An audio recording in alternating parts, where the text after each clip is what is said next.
welcome to this new series on defense and security on Business World. So we begin this series with a discussion on the year that was in defense with a very eminent panel. And let me go straight away into introducing this eminent panel. I'll start with Air Vice Marshal Dr. Arjun Subramaniam, who's a distinguished fighter pilot who's flown the Mirage 2000 and MiG-21. Now he's one of India's foremost scholars on military strategy and the application of air power. A military historian of eminence, he currently holds the President of India's Chair of Excellence in the National Security Affairs at the National Defence College. The Air Vice Marshal is a visiting fellow at Harvard and Oxford universities and a visiting professor at the Fletcher School of Law and Diplomacy, Ashoka and Jindal universities. He is also an eminent author on military affairs. I am holding up a compendium which he has recently edited on force in statecraft. So our next panelist is Rear Admiral Sudarshan Srikande. He's a former Chief of Naval Intelligence and a Chief of Staff for the Southern Naval Command, Commander of the Indian Navy War Room, and has also served in India's Strategic Forces Command. An anti-submarine warfare specialist, he is a postgraduate of both the Soviet Naval War College and the US Naval War College, which makes him a very unique officer. At the US Naval War College, he achieved the highest distinction, winning the Robert Bateman and the Jerome Levy First Prizes, as well as the Forrestal Seminar Prize. In retirement, he teaches strategy, formulation, military history, operational art, force planning, revolution in military affairs, China, the Indo-Pacific, leadership and ethics at several military and other institutions. He is the India co-chair for the Defense and Maritime Strategic Cooperation Working Group for the Stimson Center and is working towards a PhD in sea-based nuclear deterrence. Our next panelist is Lieutenant General Shokin Chauhan. He is one of the Siachen pioneers who secured the glaciers against Pakistani occupation in 1984. General Shokin Chauhan then led, as a young officer, he led a detachment of ski troopers who were tasked with capturing, defending, patrolling and holding the Bilafonla Pass located on the Sartoro ridgeline. Over the course of his distinguished career, he commanded one corps, Indian Army's oldest and largest strike corps, the 8th Mountain Division in Western Ladakh, the 70 Mountain Brigade, both in the Shopian, Pulwama, Kulgam districts of South Kashmir, in a counterinsurgency role, and later along the line of actual control in eastern Ladakh. He has also served as Director General Assam Rifles and Chairman of the Ceasefire Monitoring Group in the Northeast, during which time he reinvigorated the peace process and was able to bring in the NSCN Khaplang, the faction of the insurgents that had broken the ceasefire with the government of India in 2015. He brought them back into the peace process. He also successfully negotiated an extension of a lapsed ceasefire agreement with all the Naga insurgent groups across the spectrum. General Chauhan is also an expert on India-Nepal relations and holds a PhD from the Punjab University on the subject. He's also been India's defense attaché in Nepal. Lieutenant General Subrata Saha, a very distinguished former commander of 15 Corps, during which time he led the counterinsurgency operations in the Kashmir Valley with distinction and with compassion. As a deputy chief of the Army staff, he was responsible for prospective planning. He was the points person for modernization and procurements and capability development. And it was during this tenure that he created the Army Design Bureau, which is a sort of a key instrument in the procurement system of the Army now. Post-retirement, he was the first Director General of the Society of Indian Defence Manufacturers at the Confederation of Indian Industry. He has also been a member of the National Security Advisory Board, the founder Director School of Military Affairs and Strategy, and he was chairman of the Committee for Corporatization of the Ordnance Factories. This is a subject which we will touch upon later on in the course of this discussion. Currently, he is the chairman of the Committee on Strategic Railway Lines and Quality Assurance Reforms in Defense. General Saha has earned a PhD on irregular warfare from the University of Allahabad. Now that covers the panelists, and I'm going to take this, set the ball rolling immediately in terms. So we're talking about the year that has gone by, the year in review as far as military affairs is concerned, and let's start this discussion with India's foremost operational challenge at the moment, and that is the confrontation with China on the line of actual control. So let me throw this first to General Chauhan, who's had experience of commanding a brigade right on the line of actual control. India was caught by surprise last year, but General Chauhan, how do you think India has shaped up so far in terms of its response? Thank you, Vishal. Wonderful to be on your show, though you didn't give me much time to prepare. But whatever whenever you ask, I never say no. Yes, it's been, one thing I wanted to say is that we were not caught by surprise. We had known about the exercise that the PLA was doing by 2015. We knew the defense, the force ratio that they would be bringing up. And I'm certain that we had war-gamed the movement of the PLA forces to Tibet because we were aware of the movement. What surprised us was that after the exercise, the PLA didn't go back. And they decided to continue the pressure and to maintain pressure on us and create a crisis so that we would probably cow down.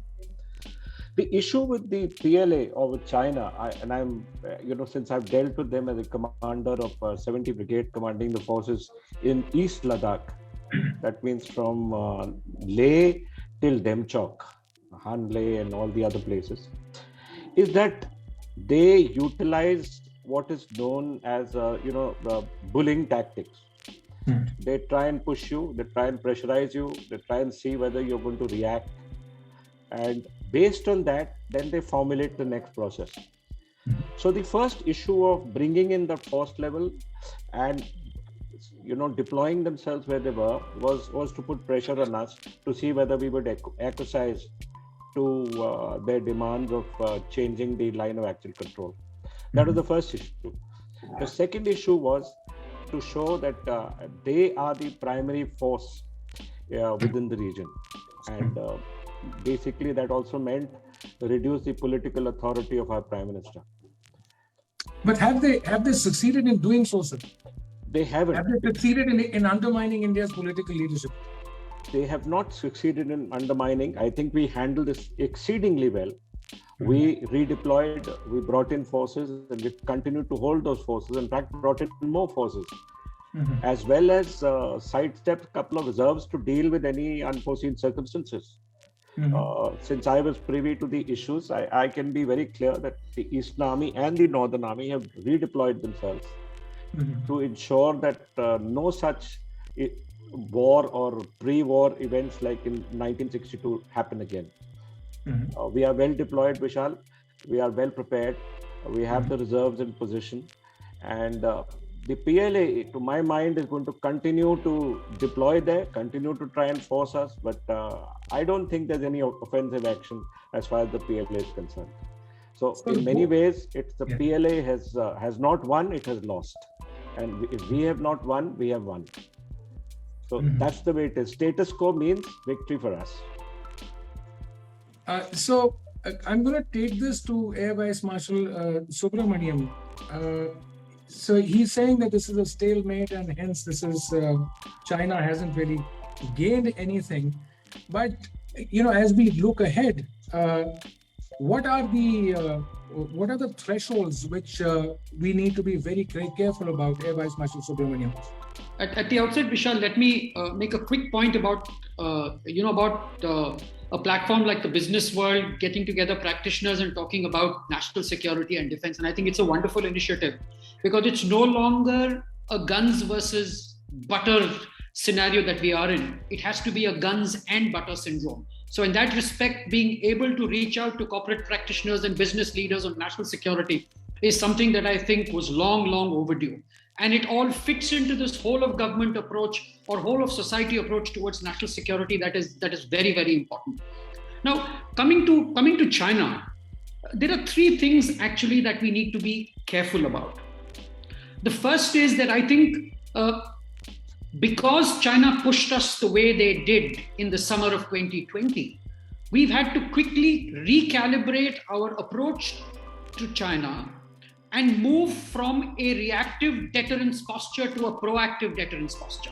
So I think a proactive deterrence posture that India has rolled out is the right step, but it's going to be very, very hard to keep up because it requires constant forward deployment. It requires this ability to engage also at times in counter-coercive capabilities, and also it requires resolute diplomacy. So in a way, Galwan and China's attempts to change status quo in 2020 has galvanized the national security establishment to making a shift which was long overdue.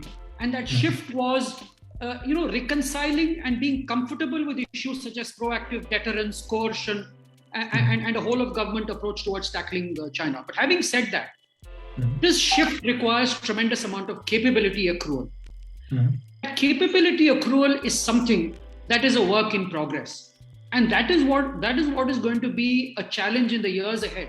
Because now what we are looking at is we are looking at limited conflict scenarios, maybe in one or two sectors.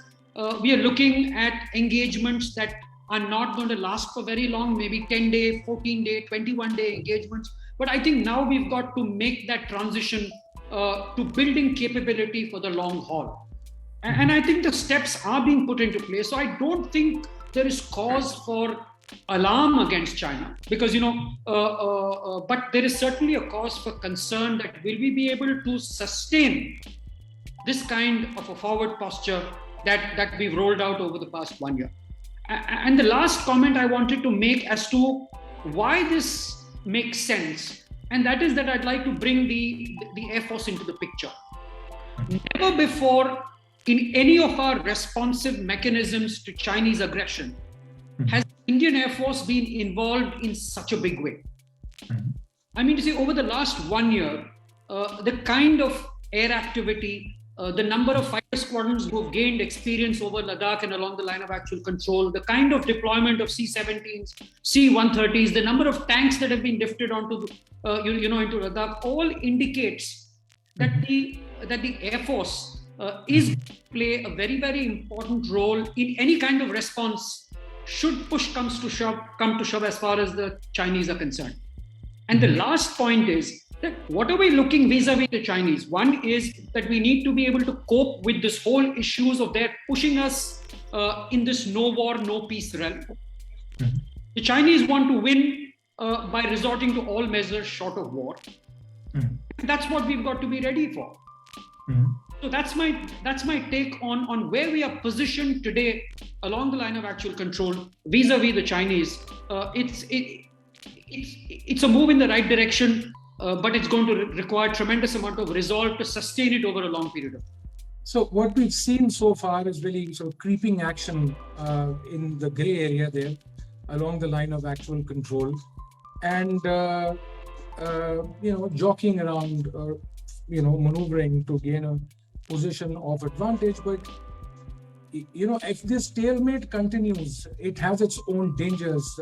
Air Vice Marshal Subramaniam, what are the key thresholds which we need to be absolutely careful about, which cannot be breached, and if they are breached, then it goes to the next level? What are these thresholds? Yeah, Vishal, you brought up a very important point, and that is related to the whole issue of understanding red lines. Understanding red lines, evolving a mechanism of continuous net assessments on how do you understand adversarial moves. These are all issues. I'm not saying that India's armed forces or India's strategic establishment has not been comfortable with these kind of issues. Of course, red lines and net assessments are continuously carried out. But I think now vis-a-vis China, these understandings of red lines and continuous net assessments has never been more important as it is today. And to give you some kind of, if you're looking for markers about these red lines, I'm afraid you cannot lay down any kind of these markers. And that's exactly what the Chinese want. The Chinese want these red lines to continue to remain in positions of ambiguity. And that is why we've got to be prepared to navigate this kind of ambiguity. Admiral Shrikhande, sir, you are a China scholar. Now, the Chinese initiative or its aggression here, or its deception, whichever way you look at it, which has forced this huge deployment and this stalemate. But has this also given India an opportunity to really, has it really freed India from its reluctance to take hardline positions against China in all global fora? Has it sort of allowed India to reset the relationship more on its terms and, shed the fake bonhomie and sort of get to a more realistic relationship? Thank you, Vishal. Taking on from your question, but going back to what AVM Subramaniam and General Shokin Chauhan mentioned, we need to, certainly a lot has changed, and yet Galwan was one sort of important event along a whole lot of strategic waypoints or whole lot of operational waypoints that China has laid out. And I think in this process, what has probably changed or what needs to change further is that at the whole level of time, that is diplomacy, informational, military and economic systems, economic lines of statecraft, we need to come together, as AVM Subramaniam was mentioning, and try and now push harder. Because I would say that China has in its last 3-4 years, we can see, but especially in the last 2 years, we have probably what I've said elsewhere is that there are a few P's, 5 or 6 P's that China is taking advantage of. One is, and this is not only along the Himalayas, but in the Indo-Pacific and in the Indian Ocean itself. And we need to look at the whole canvas. And that is its position, its persistence, it's the privilege it has taken upon itself for being proactive and making actually everybody else, including the United States, in most ways reactive to what China is setting, terms and conditions. Its precision in terms of its precision in space, its precision in cyber, and its precision in long-range ordnance, etc., that it is developing. It's real panoply of hardware itself, and of course its partnerships that are growing all across the Indo-Pacific and in the Indian Ocean region. The seventh P, I would say, is Pakistan as its partner, and I think we cannot take Pakistan out of the equation in most strategic assessments that we do. So therefore, I agree that we need to get a lot more proactive across all dimensions of statecraft, within the armed forces, across all the 5 dimensions of warfare, and try and see how to bring in jointness here. And in that, I would say that what the last 2 years have indicated more sharply than earlier is the linkages between maritime strategies and continental strategies. Now, when I say continental, of course, air power strategies are very critical to both maritime as well as continental strategies. Yeah. I mean, you cannot sort of put walls between them. So with that, I think the one aspect that I would like to suggest here is that we need to be cognizant that the tempo of sea power strategies and the tempo of many aspects of air power strategies, and I'm talking about now, of course, at the long term, that is the strategic effects air power and sea power can get, cannot be conflated with the tactical requirements and tactical tempos that the army may need in a particular localized area. Those are separate issues, and in that, I think sea power cannot necessarily play a direct role, along what may be happening along continental concerns for India. But nonetheless, sea power remains very important in strategic terms, in terms of its influence and leverage. And I think the last 2 years are pointing us to a better understanding of that. So, I would say that therefore the increasing impact of jointness and joint theaters, joint theater commands, I think becomes very, very important across all 5 dimensions. So we come to the jointness aspect a little while later. But my follow-up question to you, Admiral, is that has the Chinese action enabled perhaps India, its political leadership and its diplomacy to come out of the closet, as it were, and shed its earlier reluctance on China and, as I said, break away from the fake bonhomie and also make it easier for the political leadership to tell the people that this really is the enemy number one, which we were very reluctant to talk about earlier, and take all the steps such as those which you've just mentioned. Yes, I think we have shed quite a lot of that reluctance. We are still, a little bashful about calling out China, and in some of the steps taken, I think we need to be more candid.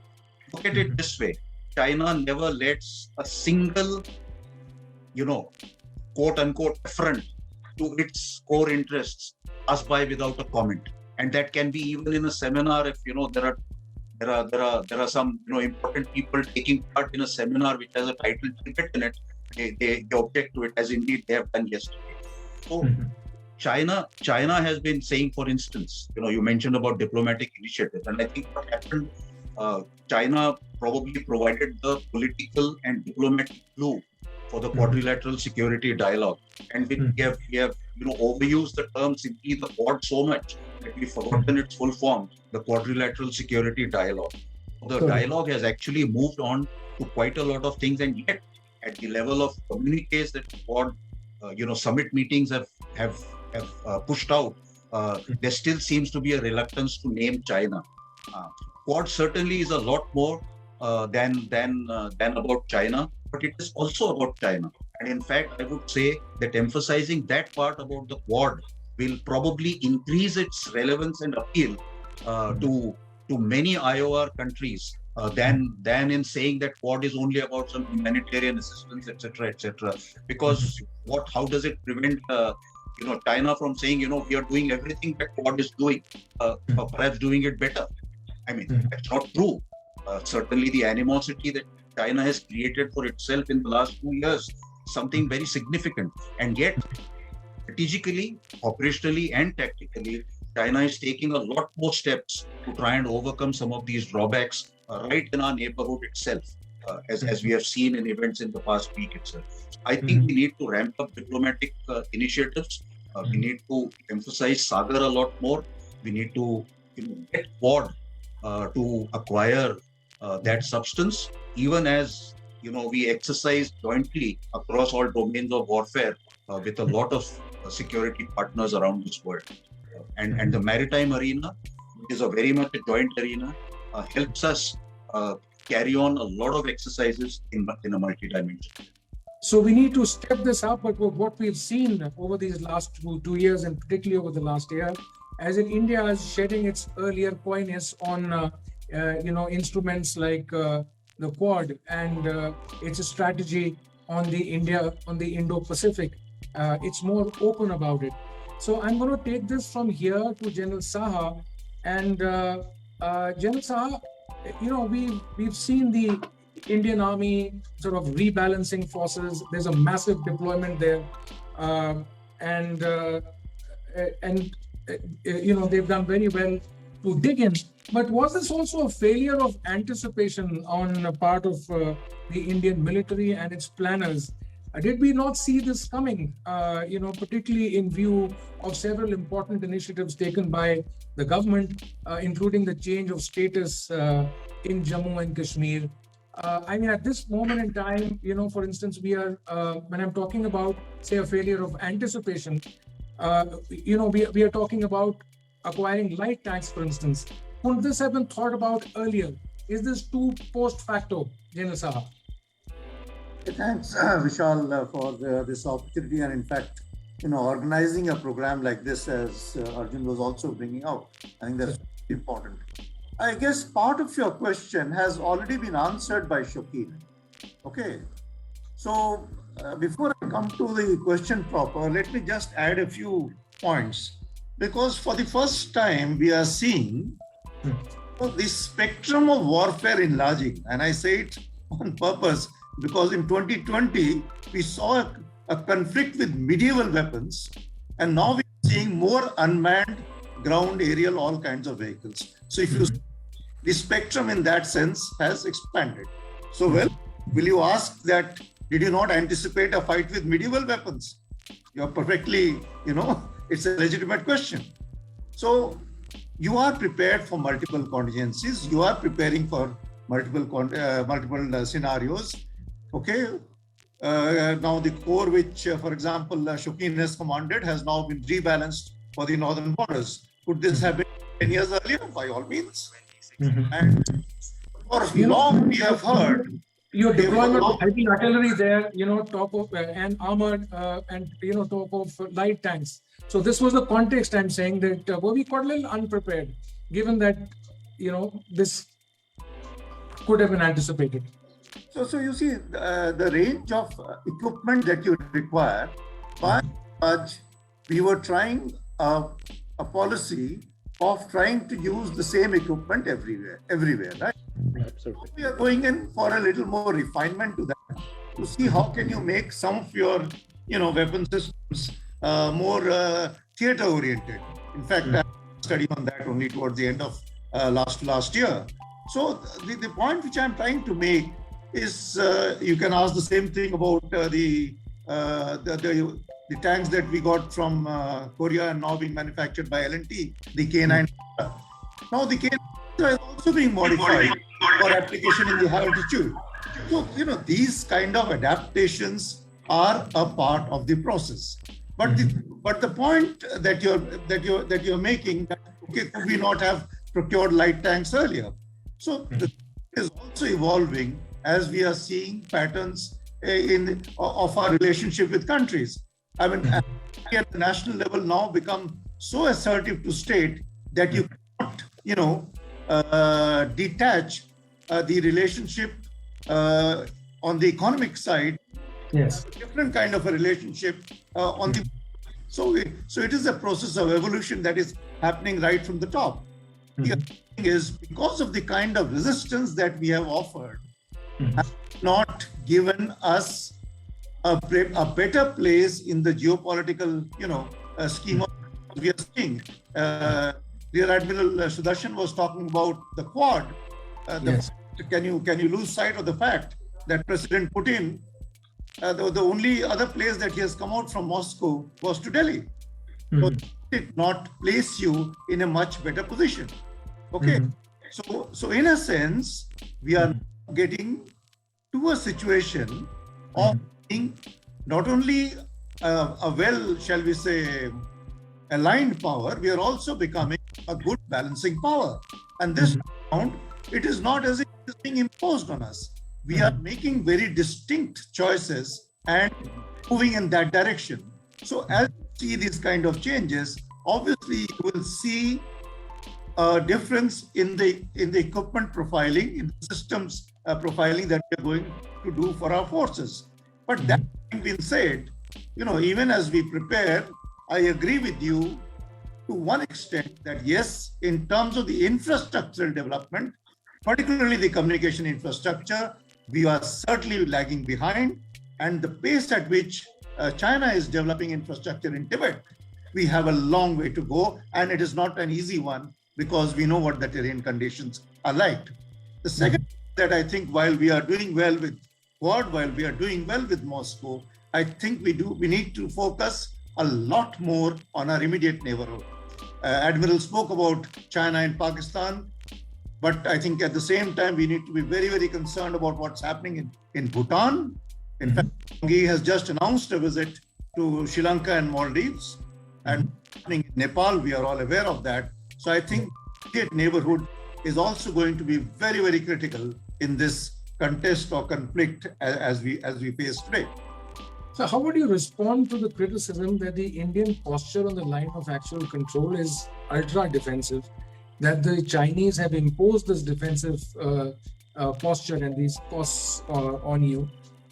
So how would you respond to that kind of criticism, sir? You see, India's conduct along the line of actual control was driven by 4 agreements signed between China and India. If one fine morning, if China decides to, put those 4 agreements into the shredder, obviously we have to respond differently. And even in those 4 agreements, if you see, whatever we are seeing today is part of the change which has happened in China since the time Xi Jinping came to power. In November of 2012, when this gentleman was made the chairman of the Chinese Communist Party and then the CMC, the China Commission, and by March when he was made the president, what did he do next? At Durban, he said, we must expeditiously resolve our borders with India. 17 days precisely later started off in Depsang. And that Depsang face-off lasted for 42 days. That is the beginning of protracted face-offs with China. That was followed by Dimchok, it was followed by Chumar, eventually 2017 Doklam 72, and what we are seeing now. So actually in a steady progress. And on that count, yes, I point that perhaps we could have picked up some early warning signs from in which China was going in for more aggression. So now back, what was Xi Jinping trying to say when he said that let us resolve the border issue with India expeditiously? He was to hint at resolving the border on China's terms. And that precisely has been stopped by what we have seen in 2020 and what we are seeing now.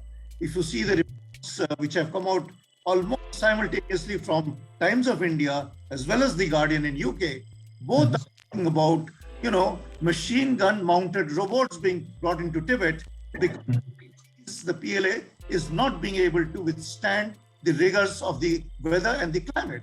So arguably, you can say even the Chinese have been surprised. They do not understand what would be the implication of trying to mischievously maneuver from an exercise and think that you can coerce India. Now pay the price for it because they never understood what is Indian Army's capability, what is Indian Air Force's capability, and able to fight in high altitude terrain.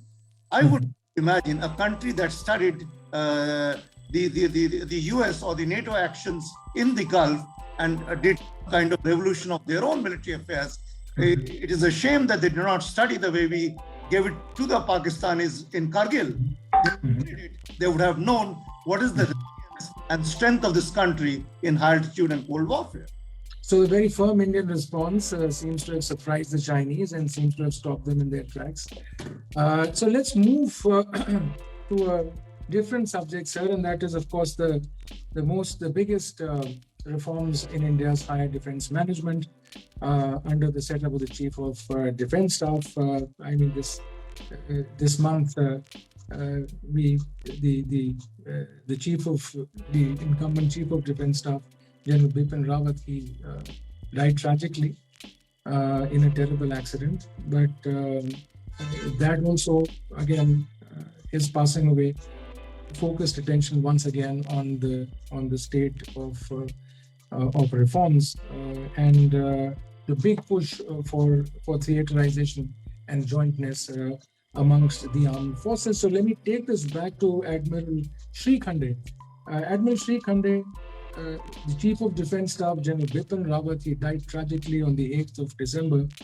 So it's been 3 weeks since, but the government still hasn't named a successor.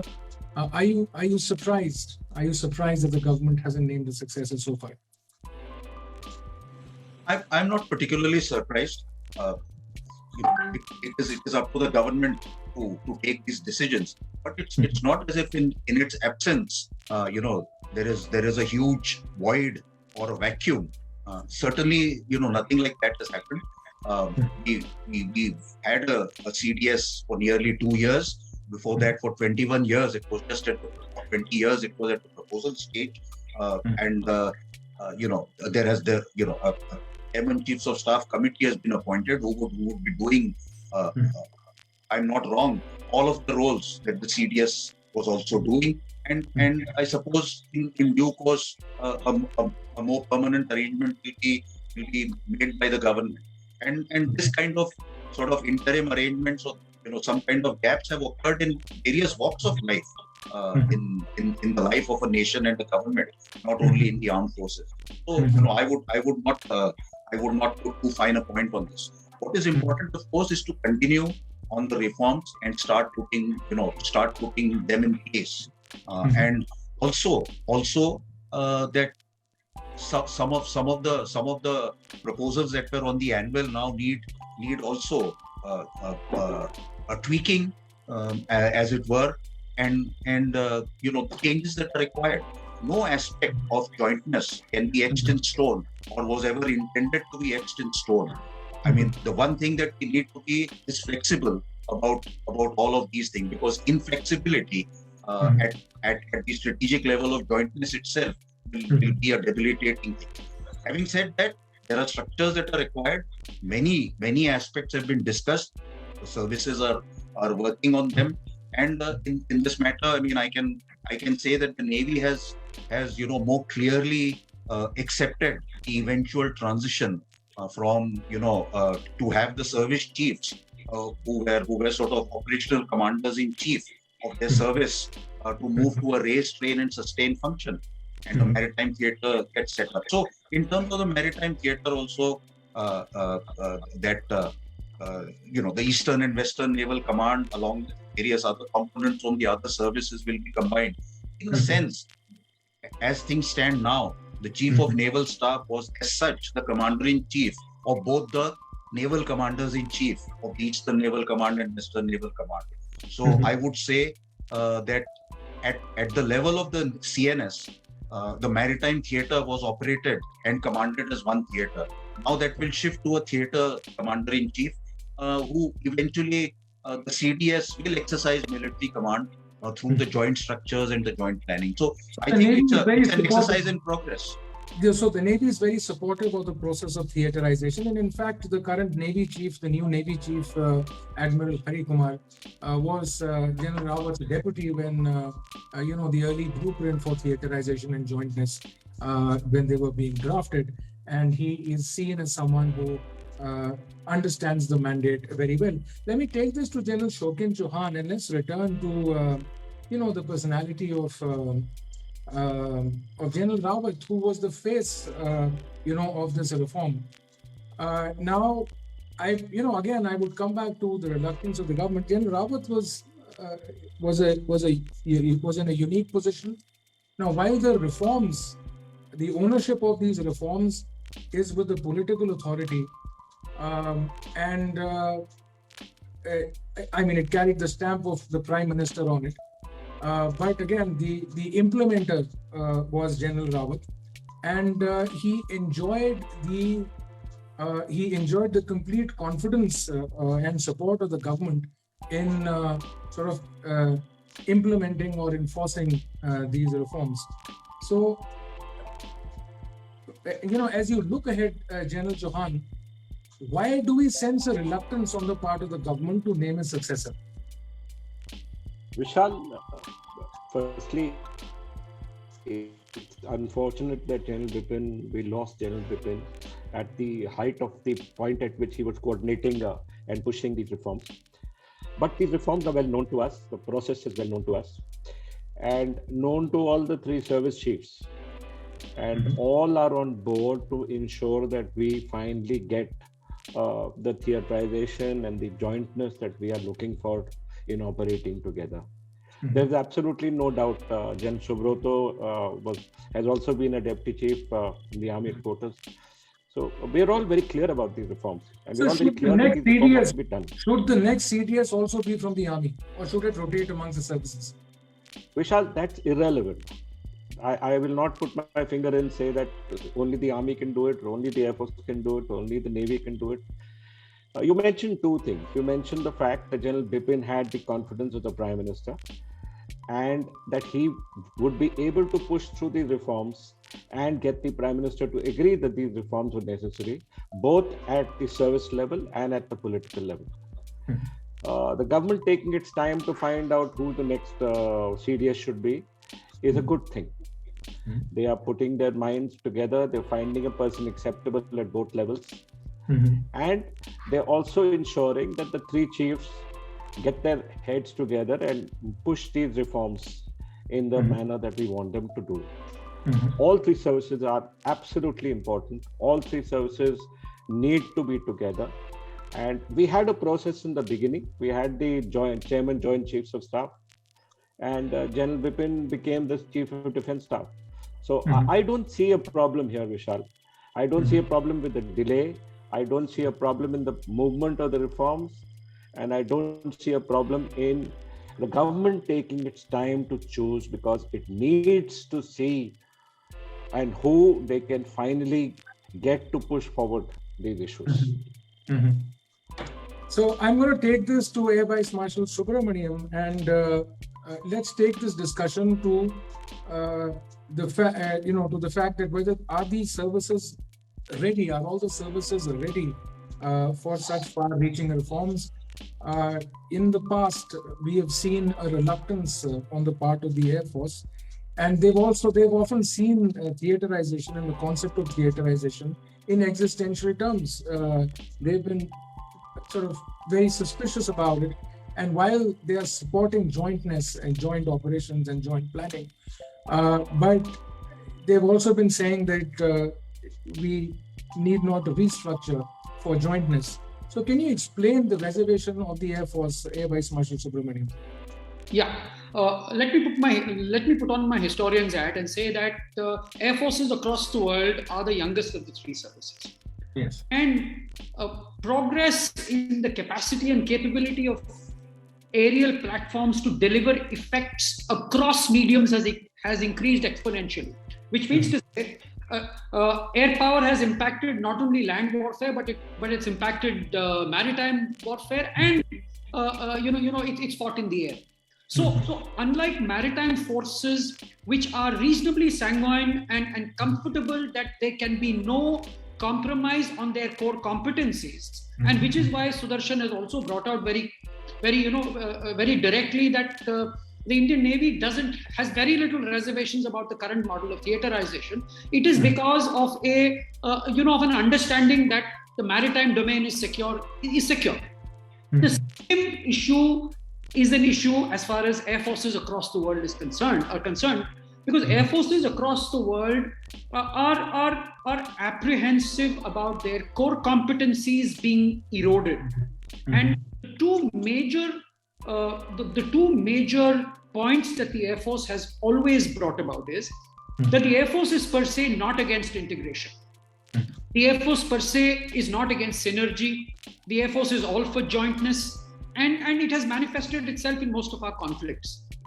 Where the danger lies is that with these reduced force levels,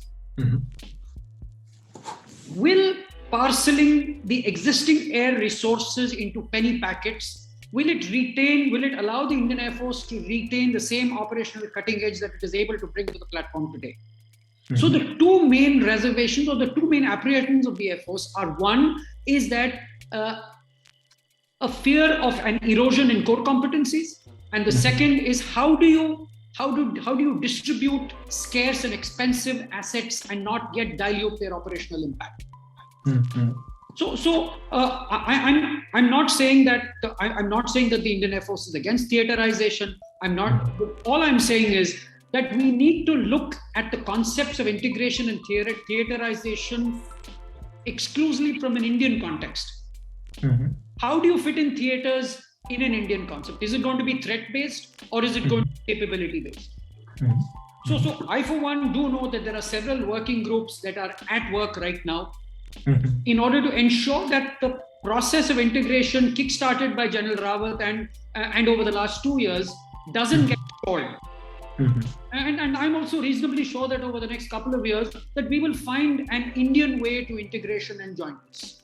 How did you read that statement that the Air Force was a supporting arm to the other services? Oh, I would not give too much of, though I myself have responded to that statement as a professional, but I won't use that statement to assume that there are fissures and cracks within India's three services about understanding each other's role.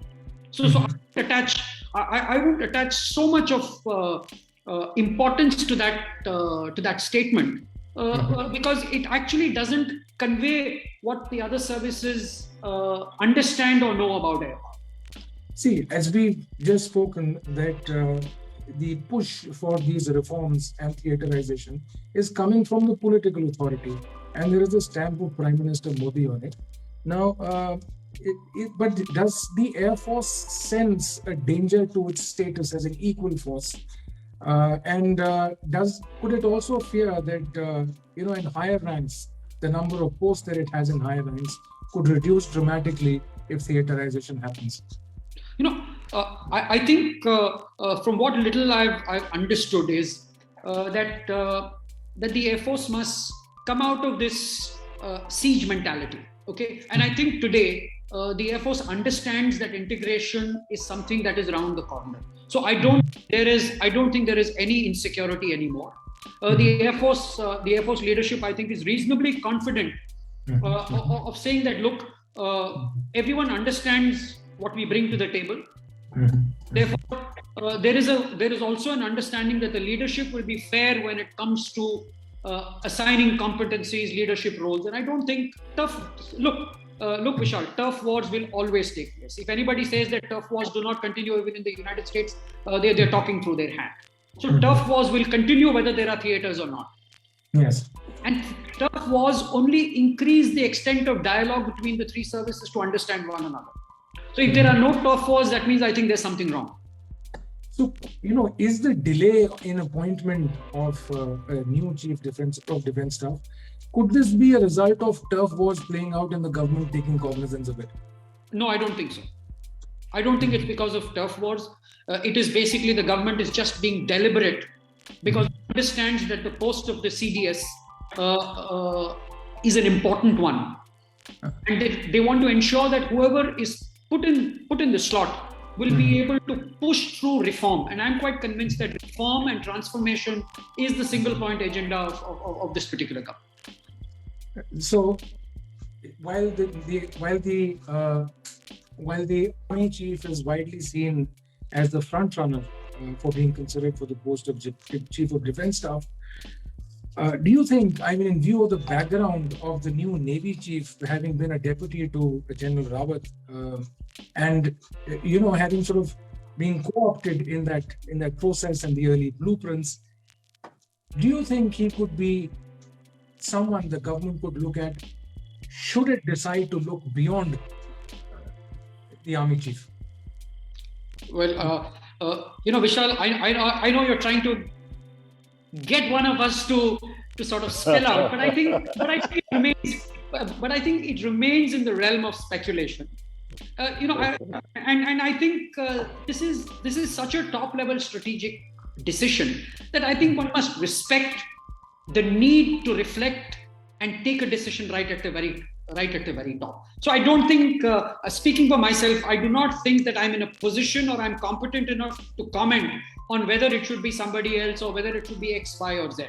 That's way beyond my pay grade. No, but is this a reflection that they've gone too far ahead and now they're waiting for things to catch up, for the system to catch its breath before they can go forward?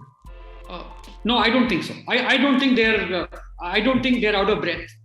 It's just the way it's just the way probably the government works, saying that they would not like to take. You see, General Rawat's loss was all of a sudden. It took everyone by surprise. Why should the government of a large democracy like India try to play to the gallery and say that, okay, we will appoint the CDS tomorrow or next week or next month? Mm-hmm. It needs to be a deliberate decision, and I'm sure that's why there is this delay. Sure, I'm sure that the government will select somebody who enjoys a similar level of confidence in implementing the political mandate for reforms. And finally, our final segment, sir, is on the reforms and the reorientation of India's the government-owned defense industrial complex, the corporatization of the ordnance factory boards, the reform in the defense acquisition process, the focus of Make in India. And I will take this first to General Saha because he has a deep backgrounding in it. He has an expertise. He was a deputy chief when he dealt with these issues. He was the first Director General of the Society of Indian Defense Manufacturers.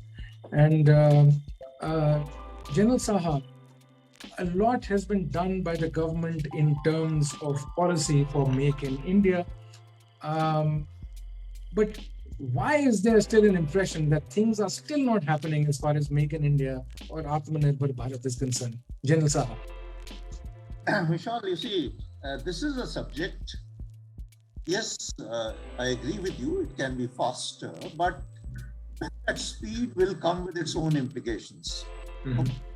So, as you yourself state, that in terms of policies, I think we have seen a steady stream of policies literally touching every domain of the defense industrial complex. Right? Today, you are seeing your budget coming out with a clear distinction of what must be, how much could be procured from domestic sources and how much from foreign sources. Have we ever seen this kind of a definition in the past? Okay, so it is not as if implementation is not being assured. If we will be very quickly some figures, like in the last financial year, we have done a total expenditure of 1,39,341 crores. Yes. Only 50,000 has been from foreign sources. Yes. Things are happening. Okay, but at the same time, you could argue some things have not moved fast, like this strategic partnership. Why? Because of the complications. Initially, the wisdom was, okay, give it only to private. And then came the question that why not the public sector also get an opportunity to have strategic partners. So on they thought, okay, allow the public sector to come in. What's wrong in it? As long as the forces are getting the best. Okay, we cannot say that it's only the public sector, which can provide, or the private sector that can provide, good partnership with foreign industries. So therefore, one is taking time. Now, even if you look at the exports from the country, for example, I mean, look, substantive jump that we have had in exports. Again, some quick figures. From 2014, 1940, we have to 8,434 crores in just a span of 6-7 years, and the target 25,000 crores. And let me tell you, we are getting there. Okay. I said that again. Are we focusing enough as a country on defense technology and defense materials? The answer is no. All of our universities put together, the number of students studying metallurgical engineering is less than the number of students studying metallurgical engineering in the University of Moscow. As technology and materials, we are lagging far behind. Just now, the government has announced the production-linked incentive scheme, which has covered 13 sectors. Although it has drones, but it does not cover the defense sector. That I think needs to come in sooner the better. I know it's a complex one because of the different kinds of requirements that the forces have, but we need the PLI in defense so that the incentives are there. Although some of the facets, like those advanced chemicals, batteries, will have a bearing on the defense, but I think defense, as I said, technology, materials, and the PLI is required even in the defense. The other, of course, is the budget. Like last year, around this time, in the capital, there was an infusion of almost 21,000 crores. We're still waiting because of that infusion. If you see the increase from the previous financial year to the current financial year has been just about 1,000 crores. So it is high this infusion is done. Otherwise, we will be struggling even with our committed liabilities. So I'm talking about facts because I know we are running out of time and not trying to just give it in generic terms. So with these, kind of facts and figures, I think whereas we are doing good work in terms of the North and South defense industrial corridors, public sector trial facilities for the private, easing the licensing norms, export promotion I spoke about, but there is a lot more needs to be done. And may I use this forum to also bring out a point, having interacted very proactively with the industry, and I can say that while within the forces there is a lack of proper perspective on industry and technology, and the same thing applies to the industry, there is a complete lack of strategic and operational requirements. So it is just as well that you're holding forums like this. Can we use such forums to bring in a convergence of operational and strategic experience with technological and technical expertise? I think will be doing a lot of good for the common mission that you are talking about. So to just wrap it up over here, let me tell you one thing. When we started with Make in India Defense, the government had very clearly articulated that by 2022, we would have increased from 16% the share of manufacturing in GDP to 25%. We are still at 17%. There is fresh infusion of energy into this because of the declaration of Atmanirbhar Bharat. Atmanirbhar Bharat was declared by the Prime Minister in Leh and nowhere else. Does it tell us the importance of defense in Atmanirbhar Bharat? So the point is, the entire Make in India and Make in India Atmanirbhar in defense needs a lot greater drive than, as we go into the future. Just an aside, it was in a lighter vein. I said all government people, now they talk of Atmanirbhar Bharat. They don't use the terminology Make in India. So, we were just wondering what is the reason for the change. Atmanirbhar Bharat, haven't you seen so many ambassadors are now talking Atmanirbhar Bharat? So you spread your language besides becoming Atmanirbhar. Yes, indeed. Admiral Shrikhande, my question to you is that is there still, despite all this change, is there still a reluctance or a suspicion of the private sector in India? And is there still a reluctance to let them do big things? I'll give you an example. One of the biggest reforms in defense procurements and defense manufacture was the strategic partner concept which General Saha referred to. Now, look what's happened in the first two projects, the strategic partner projects, both to do with the Navy, and both are stuck. The first project was the Naval Utility Helicopter project, which where there's lack of clarity whether Hindustan Aeronautics Limited, the public sector, is to be given a chance to bid, and is stuck there for the last 2 years. The Project 75 India submarine program is stuck or delayed because one of the two foreign OEMs who fulfill the requirements, they have expressed certain reservations about the strategic partner concept and sharing everything in technology. So the government very recently has sought the opinion of industry bodies on whether the public sector should also be allowed to become strategic partners. So doesn't that, in a sense, negate or sort of roll back this very key reform? And is there a suspicion of the private sector still? Admiral Srikande. Yes, I would say that the problem with sometimes labels, including labels like strategic partnership, is to forget the history that in that sense before such coinage of strategic partnerships or public-private partnerships, etc.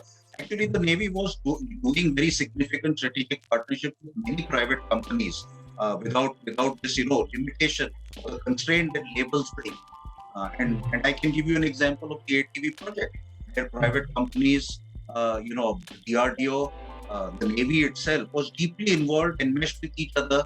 And nobody was using the term strategic partnership, say Larsen and Toubro or some Tata concerns that were participating, or Walchan Nagar, etc., who were participating. I mean, all of this was going on without labeling it as such. So the Indian Navy, I think, has had a lot to do with both public sector undertakings, the DPSUs, as well as private companies for a long time. The problem, I think, with DPSUs was that in many cases, orders were assured. Sometimes orders were given only to keep orders alive. We should be careful about that in any aspect of force structuring, because I think we need to back up to the importance of force planning. I think as the CNS mentioned in the Navy Day conference, this is an area where HQIDS, the previous CDS, etc., had done a lot of work in terms of the ICTP. Now we should be careful that even the capabilities development plan is not a euphemism for individual services procurement plans stapled together. That is, I think, essentially what happened to the MCPP, integrated MCPP of 2012, which were actually 3 procurement plans, in terms of a larger label capabilities perspective development plans. So we should be careful about that.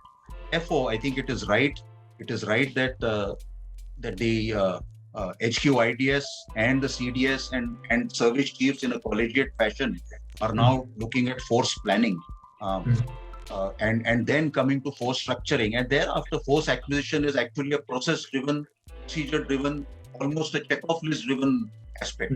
So far, I think we made the error of looking in force acquisition as an end in itself. It is only a means to the work that is done through capabilities development. I think that is a very positive thing that is happening.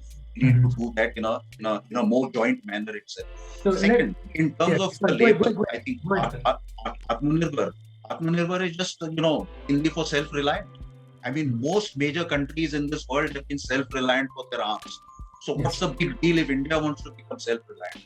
I have been arguing with certain, foreign partners in terms of discussions with think tanks that a self-reliant India will be a far more useful strategic partner for a variety of nations rather than an India which is only seen as a receptacle for their exports of their arms and ammunition.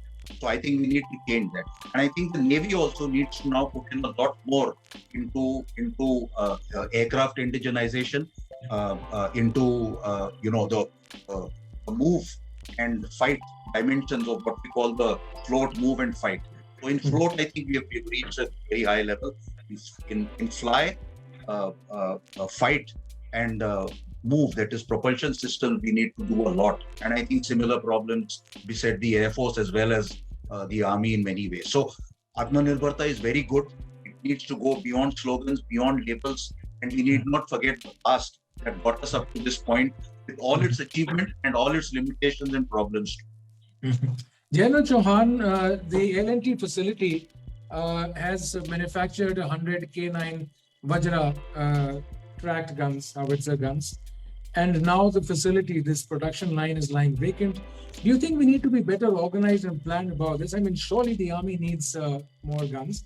And couldn't there have been a more continuity? This is, after all, a national facility, even if it's in the private sector. Your thoughts, General Chauhan? I'll just go back to what General Subrata Saha had said a little earlier, where we were discussing equipment and the indigenization as well as the uniformity of equipment across all the platforms or all the theaters that we are fighting in. Vishal, you're aware of this because we've talked about it together. There are just too many varieties of different kinds of weapons, especially where the artillery gun is concerned.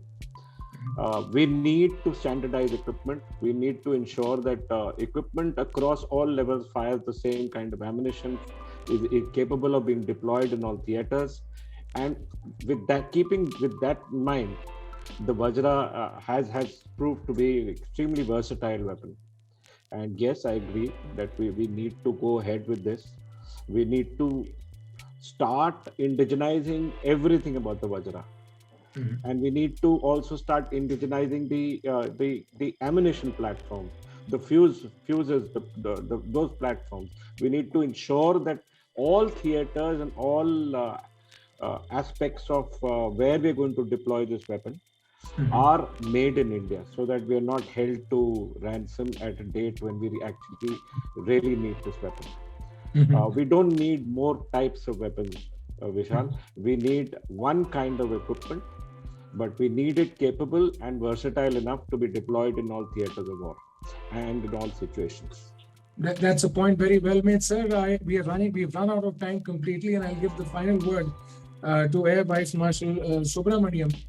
Sir, how do you see the reorganization and the corporatization of the Ordnance Factory Board? How significant do you think it is?